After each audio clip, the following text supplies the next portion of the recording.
Welcome back to Reader for Healer Anime Review episode number 4. Adults only.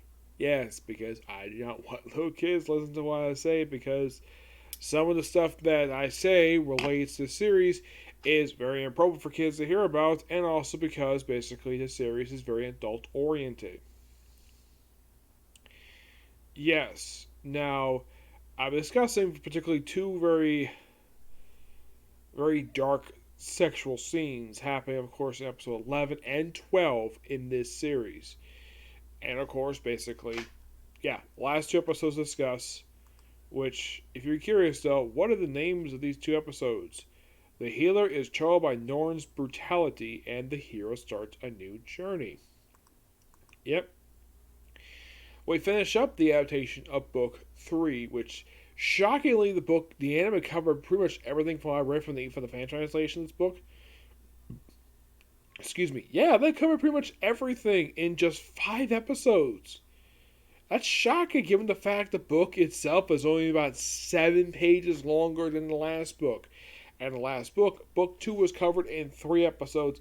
This was covered in 5. Yes, a Book 3 covered in 5 episodes. Is that a bit unusual? Yes, it is.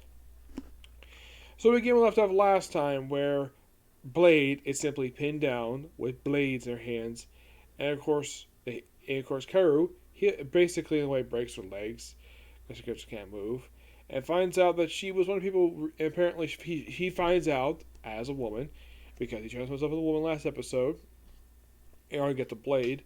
That he finds out that Norn was responsible for what happened to his village. So then he uses a poison aphrodisiac on 3 guys to proceed to have Blade raped and eaten by these 3 guys.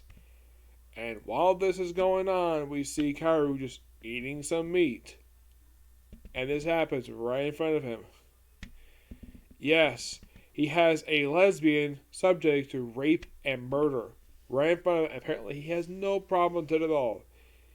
Yeah, I would find this disgusting to basically be eating during a rape happening right in front of somebody.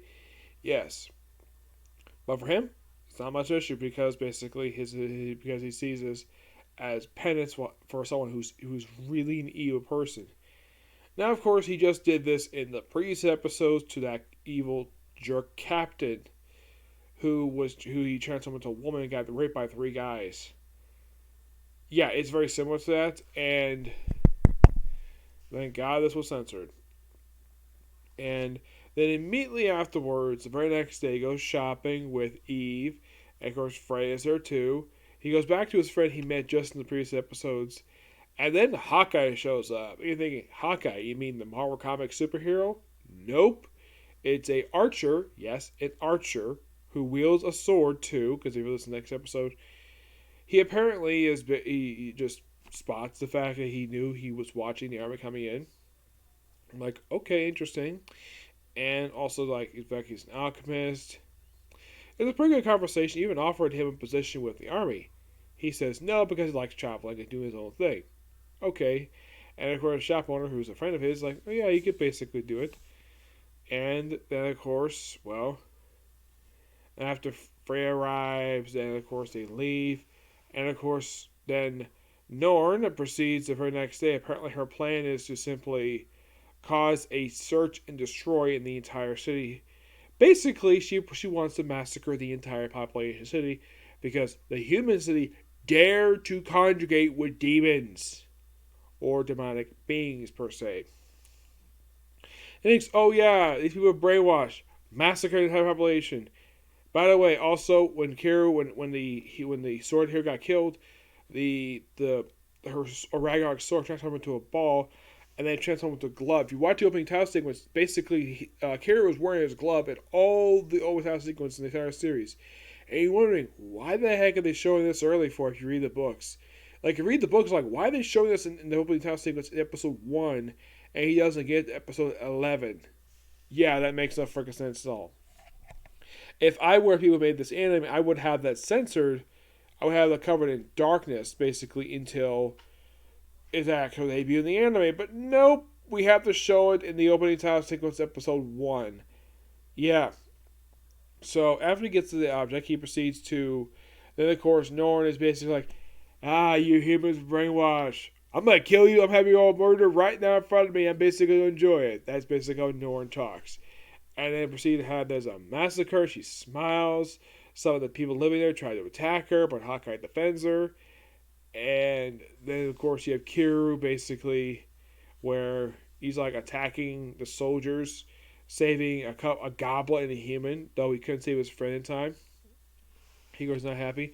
Norn had basically gone back to the tower, still witnessing the massacre, and then Freya basically does her thing as Flare, where it's like basically like the way she talks. Norn basically points out that she doesn't talk like that. Talks how cruel it is, basically that she basically points out that the sea is perfectly fine. It's very peaceful. This massacre, this killing is completely unnecessary. And Norn's like, that's not how she talks. Those are not her words. Maybe her appearance, but it's not her. And of course, I wonder about this mysterious swordsman. And then Kiro shows up at her doorstep. Of course, hero and everything. And then, of course, you have this really cool fight sequence between Kiru, the hero of healing, and Hawkeye. It's a great fight sequence. I gotta admit, it's probably the highlight mark for Kiru's one-on-one fights. A lot of time in the anime, throughout the previous 11 episodes, it's very brief, or a lot of time it's a very brief fight, or a lot of time you see him aside from fighting is usually having sex with the girls. Here it's like, wow, a good 5 to 10 minute sequence seems like, where he fights Hawkeye for a very good period of time, throwing a bunch of weapons at him, uses gauntlet. But the fight ends anticlimactically with him blowing up. It's like, oh man, I can't believe I blew up. I really want to copy his abilities. And then Norn, with nobody else to protect her, he proceeds to punch her in the gut. And then apparently off screen, he proceeds to remove her clothing, leaving only with a coat and her panties. And he's like, yeah, because he found out that Norn was one who organized the destruction of his home village. The only one person besides himself basically survived. And then, of course, like, time for your torture. Of course, he proceeds to slap her. And time proceeds to basically your execution. So then he brings in her sister, Flare, who has been brainwashed to be a dog. Yes, act like a dog. And of course, he gets on top, like him to pamper her, like proceed to kiss her and do various lesbian things. Then take out the chain and more lesbian things. This lasts for quite a while. Like, this takes up the second half of the episode of a lesbian action mixed in with Kira basically doing his own thing.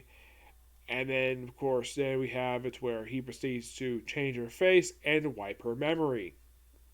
It's like, Norn, say good night to all eternity.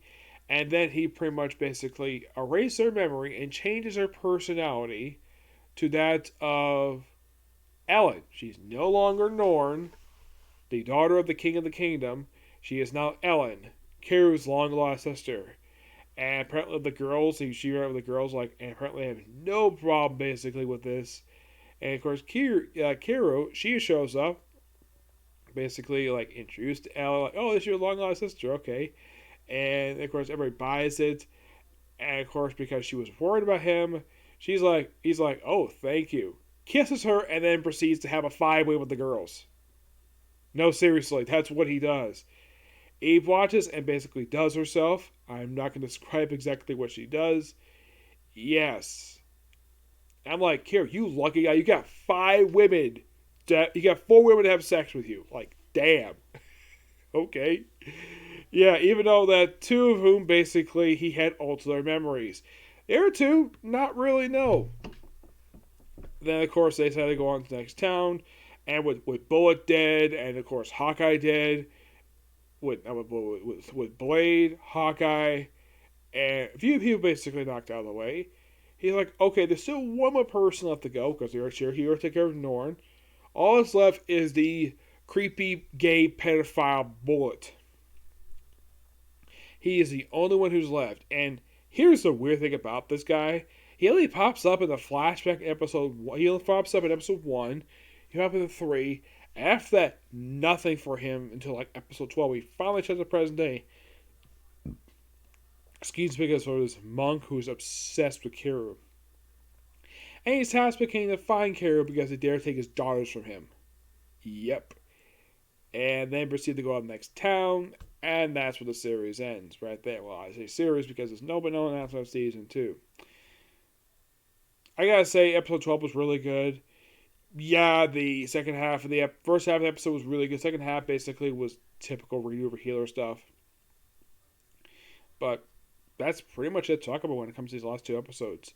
For our next episode is my final thoughts on this series. For now, anyways. Okay, next video. Bye.